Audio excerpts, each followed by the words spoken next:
жалпы спикерлік деген қалай екен негізі? Спикерлік деген керемет нәрсе. Өзі бала кезден выступать еткен жақсы көремін негізі. Армандарымның бірі деп айтсақ та болады. Халықтың алдында жүру, халықтың алдында выступать ету.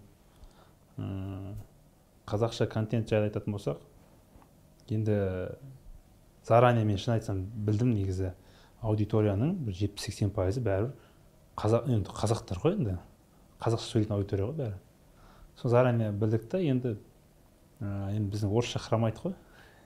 Орысшамыз онша оңтүстіктен болғаннан кейін ауылда өскенбіз, ондай орысшамыз күшті емес. Окончанием бәрі жоқ, акцент дейді ғой, бәрі күшті орысшамыз, қиындау. Бірақ 100% қазақша сөйлеп бастаймыз деп ойлаған жоқпыз. Бардықта орысша сөйлеп бастадым.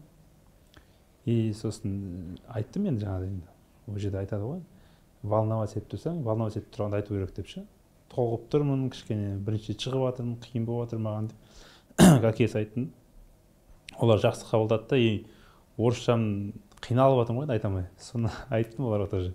Орысшам хромайды енді, айып етпейсіздер деп. Буду стараться деп едім, соны халық өзі шулап кетті кәдімгідей. Давай, қазақша деп ше, шапалақ ұрып өздері қазақша айта бер деп. Әрине сол бірінші аудиторияның рұқсатымен ғой бәрі.